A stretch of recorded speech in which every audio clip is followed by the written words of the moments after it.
Why do people like aspirational fashion content so much? Because, and I do this too, it just isn't relevant to our lives. It's not accessible to most of us. It's usually too expensive or too time consuming, or you wouldn't even really want to dress that way. But we love watching it. I love seeing it. I follow a lot of accounts where I cannot afford what they're wearing. I would not wear it myself, but I love watching their videos. I would broadly categorize fashion content in a couple different ways. Number one is aspirational. And I think there are two different kinds of aspirational fashion content. There is luxury or lifestyle aspirational fashion content. That's like people who have huge walk-in closets, who have beautiful, beautiful clothes, who go on fancy vacations, that kind of stuff. And then there's just like high fashion or very idiosyncratic fashion aspirational content. So that looks like people who have really outrageous outfits, people who are like literally spending every penny they have on buying designer clothing and putting together really lavish, beautiful, expressive outfits. The bottom two corners of the square, I would say, are relatable fashion content and educational fashion content. I'm putting relatable next to educational because I think the easier something is to access, the easier it is to take away lessons from that content that you could actually like use in your everyday life. So if people are, buying a t-shirt from H&M, that is something you can go out and do. If people are going to their local thrift store, that is something that is very easy for most people to do. And educational is just more on the nose. Someone's going to go through a bunch of different products and talk about the quality. They're going to show you how things are made. They're going to show you how to make things yourself. And a lot of that stuff can be useful. It can be actionable. I've been thinking a lot about this because I've been paying attention to what sort of accounts I follow. And the other day on Instagram, I saw this account and it just reached out and grabbed me. The clothes were beautiful, the editing was beautiful, the lighting was beautiful. They had done like an amazing job putting together their videos to show off their really beautiful personal style. And I followed them. I was like, yes, I want it. And then I was thinking, what is this doing for me? I'm not going to try to emulate their style.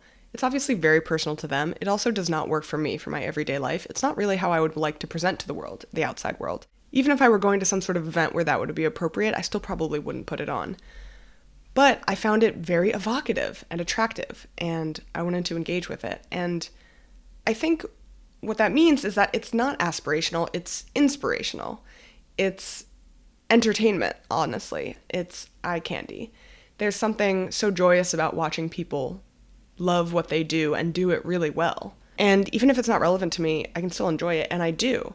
I think I'm just thinking through my, what I would call like fashion diet, my online diet. What is a good mix? What is helpful to me?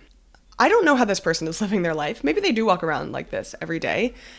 I don't find that realistic. I don't see that. I live in New York City, and I almost never see anyone dressed as fantastically as this person is dressed. So I'm not really sure what they're selling, per se. I'm not saying they're selling a lie. I think they're selling a fantasy a little bit, and it's nice to engage in fantasy, but sometimes I wonder if it can be hurtful because I feel like my head gets turned around where I'm like, should I be buying big pieces? Should I be buying things that stand out, that make a big statement? And ultimately, the answer for me personally is no. There isn't really a place for that in my life. And not only that, I don't feel comfortable wearing clothes like this. We can do some therapizing later, but I just generally like to be more unobtrusive in my everyday life in public.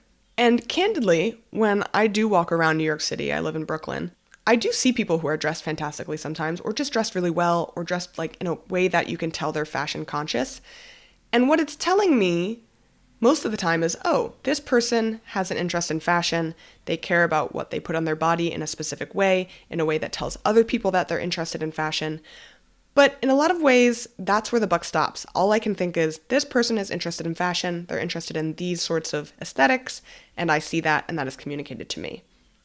What I really, really like when I see it every day is someone who actually doesn't look like they're that fashion focused, but who looks really good. I think it's this false idea of the try hard. I have, I guess, a little bit of a pushback against someone who seems like they're trying hard. And again, that is fucked up for all intents and purposes. That's not how I should be feeling, but that is how I feel. Every now and then I'm at like a tourist destination. I was at the Golden Gate Bridge this past December, and I saw a dad who was with his family, and he was dressed for the weather, San Francisco weather. I think it was like some sort of puffer jacket or puffer vest and just like shoes and slacks, like something really basic, but it looked so good. And I could tell that he had dressed so well for his situation. He's running after kids. The wind is blowing through San Francisco. It could rain. It could be sunshine, whatever. He was like ready for the outdoors in that situation. But something about it looked great. The colors were good.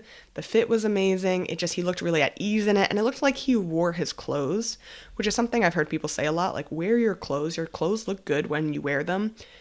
And that's also something I feel a little allergic to sometimes when I see people online look really clean. That's a weird way to put it. But part of the reason I like buying things secondhand is because the clothes look worn in. And I really like that look.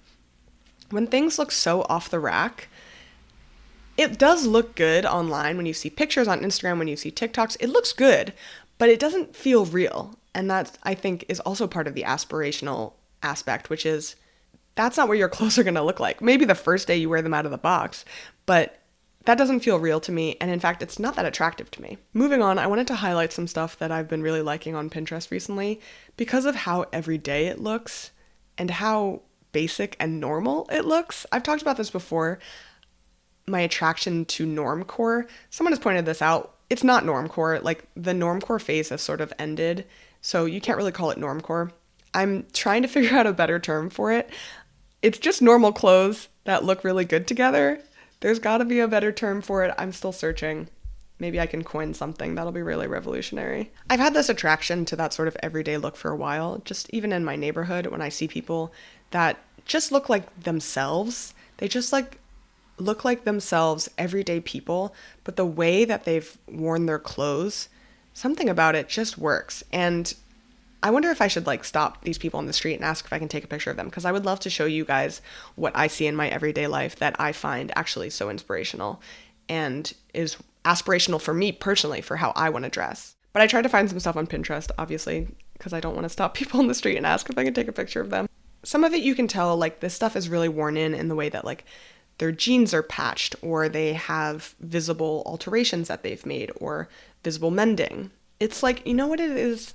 It's like when people take pictures of old people and they're like, oh, if they were young, you guys would think this is really fly. When I see those pictures of old people, I'm like, that looks good. I don't need them to be young to think that they look good, personally. I think, oh man, I actually would love to wear that. I would like to look that way in those clothes. And you see old people do it, you see young people do it, you see them everywhere in your everyday life. For me, that is the most aspirational. It's also not usually trendy. It's not usually big silhouettes. It is everyday. Maybe I should just be calling it everyday. But that's what I really love. I love that stuff. I want to wear freaking everyday clothes every day. Or even wearing your nice clothes in an everyday way, if that makes sense. This jacket, this is an expensive jacket. It's Dries Van Noten. I got it secondhand. I'm trying to figure out how to style it, so I'm working through it right now.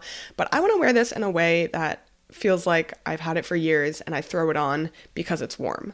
Not oh, I'm putting that shit on because I look good and I want other people to think, ooh, she knows designer. And I don't want to wear it in a way that people think, oh, she's really high fashion. She's really interested in her clothes.